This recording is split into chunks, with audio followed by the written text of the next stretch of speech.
The invention of the railway in the mid-19th century completely transformed Britain, connecting the country in ways that hadn't been possible before. Steam locomotives crisscrossed the country, carrying millions of people with relative ease and speed. But for the royal family, it was an altogether more luxurious affair. For over 150 years, Britain's royal family have travelled in these elegant palaces on wheels. From the earliest days of the railway, through to the Second World War and beyond, these carriages tell a fascinating story of technological innovation and exquisite craftsmanship.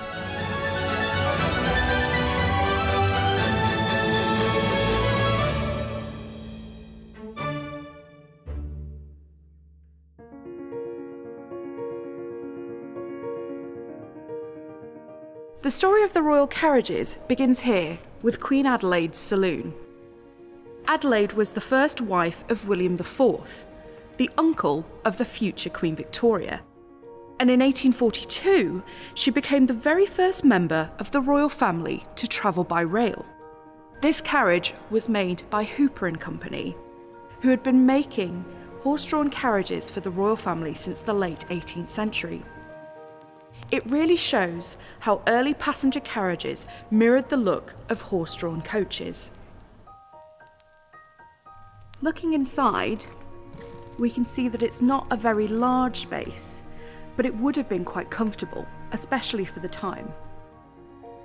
It even has a pull-out bed, something that may have been fitted later to accommodate Queen Adelaide's ill health. As the 19th century drew on, railway technology continued to advance at a rapid rate, and the royal carriages led the way. Towards the end of Queen Victoria's reign, the royal train had a serious upgrade. Queen Victoria first travelled by rail in 1842 with her husband Prince Albert, and from then on she was a regular rail user, travelling around the country to visit places, visit friends, meet her subjects. This was a carriage that was built in 1869 by the London and North Western Railway, designed by Richard Ball. It's fitted out, as you can see, in the high Victorian style, with its ornate chairs, decoration in bird's eye maple and blue watered silk, with sofas and writing tables, because she also worked in here as well.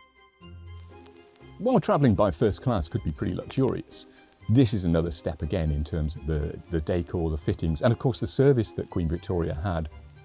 You can see a little button here. She pressed that and one of the attendants would come, and if you press this one, her dresser would come. But we do know that she enjoyed travelling in this coach. It was her favourite of all her royal carriages. It was the one in which she took those long journeys up to Balmoral in Scotland. We know at one time, for example, that she read Jane Eyre while travelling on this coach. But it's not just the decoration that makes this carriage special, it also embraced the new inventions of the time. Queen Victoria wasn't always enamoured of some of the latest technologies. For example, the LNWR, London and North Western Railway, fitted this carriage with electric lighting, but she didn't like it and wanted to go back to the old oil lamps and candles that she preferred. She also wasn't so keen on travelling at high speed. She preferred to travel at 40 miles per hour during the day maximum, 30 miles per hour during the night, but trains at that time could travel much faster than that. So one of the things the railway companies wanted to show off when they built carriages for the royal family was the quality of their rolling stock, the quality of their construction, and they fitted them out to the highest style. For example, something you wouldn't have got in every carriage in the 1860s, this is a royal toilet, and behind is a sink. So although it's a very ornate throne room, we're not so sure that Queen Victoria ever used it, because she didn't like eating, she didn't like going to the toilet, she didn't like moving between carriages on the train. So she was a little bit wary of some of the new technology. But despite her slight reluctance, Victoria was a regular traveller, and her long relationship with the railways helped define how the monarchy would use them into the 20th century.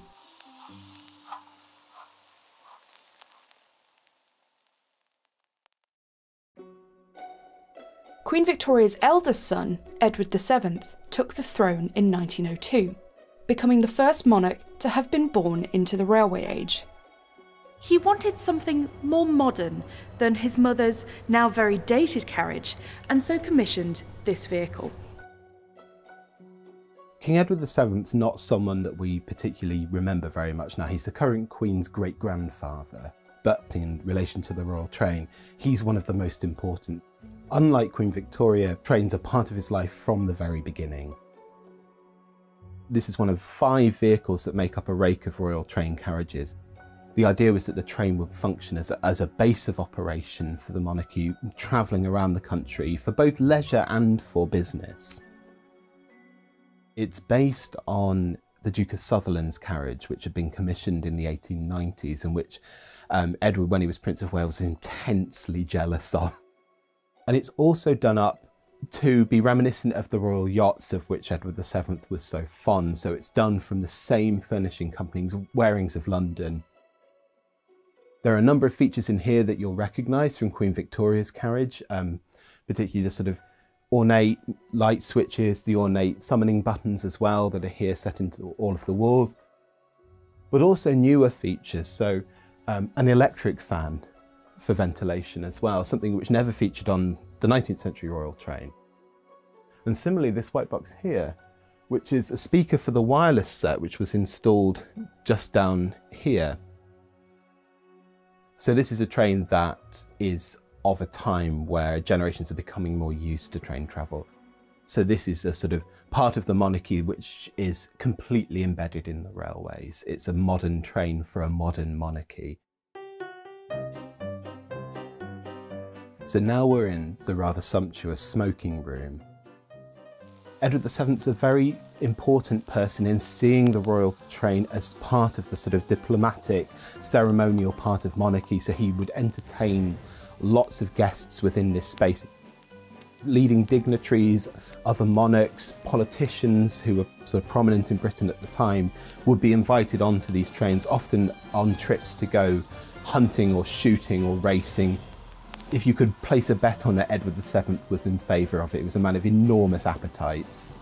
And it was quite a privilege to enter this quite private space with the king as well. So it's a sort of blending of public and private, of leisure and work that's happening here. But it's made to the king's absolute demands.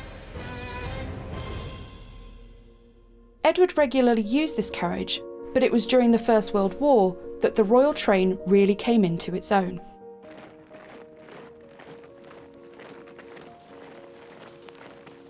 During the war, King George V and his wife Mary were determined to tour the country to keep morale high, visiting factories, troops and hospitals. George V and Queen Mary were inveterate visitors. They made it their mission to almost be constantly on the move. And the train became a sort of working office and a base of operations for the royals during that First World War. Their household were also very media savvy in the way that we'd think of it now. A separate press train might go ahead of the royal train so that the reporters and the film crews would have time to set up and capture the ceremonial moments where the King and Queen stepped off the train to greet crowds and dignitaries. Together, they updated many of the royal saloons, bringing them more firmly into the 20th century, including this one, designed by Sir Nigel Gresley, the engineer perhaps most famous for designing the record-breaking locomotive Mallard. In order to turn the train into a mobile base of operations, it was fitted with new additions such as a wireless and telephones. After the war, the carriage was used almost exclusively for daytime journeys by Queen Mary, who took a particular interest in the interior design. When this space was built, it was originally quite dark and quite masculine.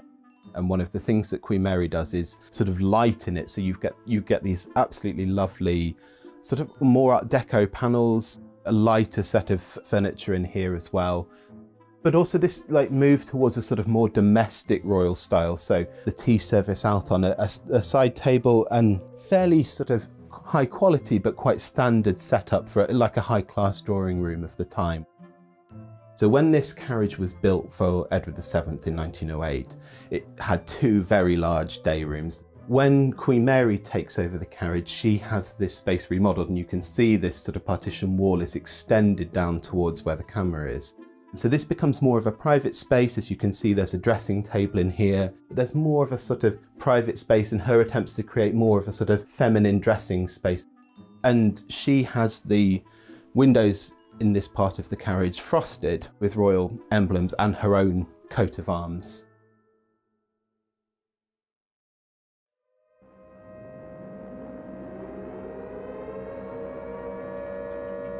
By the time of the Second World War, it was decided that the royal trains needed updating. The old wooden carriages weren't deemed safe from potential attacks from German bombing raids.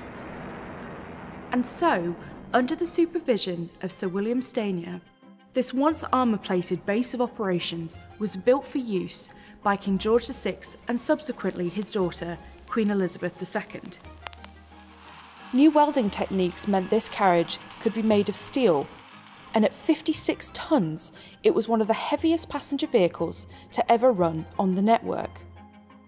The new train, which entered service in 1941, wasn't just new on the outside. It also continued the trend of including cutting-edge gadgets and design features in the interior.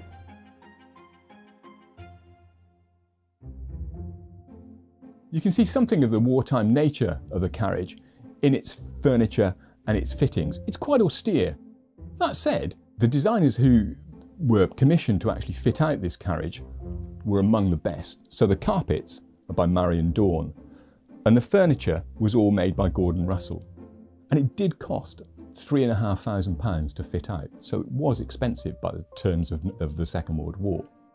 So a couple of features here, a lovely little writing desk with a clock, but also you've got a phone here with little buttons depending on who you might call, including the footman, lady in waiting, and for this one, the Duke of Edinburgh. This shows its post-war use.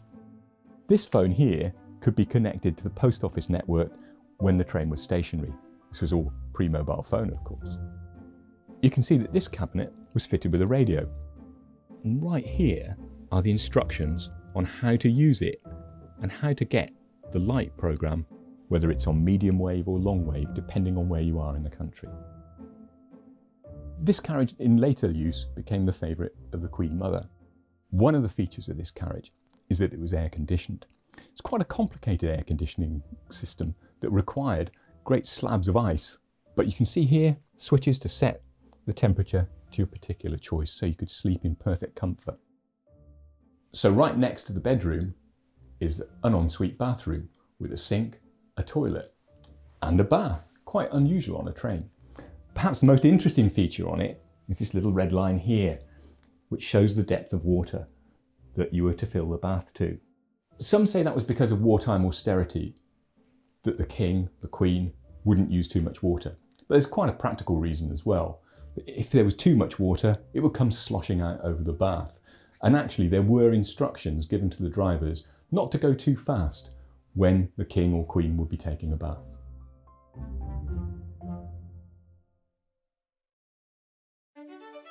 From the elaborate decoration of a Victorian palace on wheels, through to armour-plated wartime vehicles, the royal carriages tell a story not only of the monarchy, but of the evolution of Britain's railways.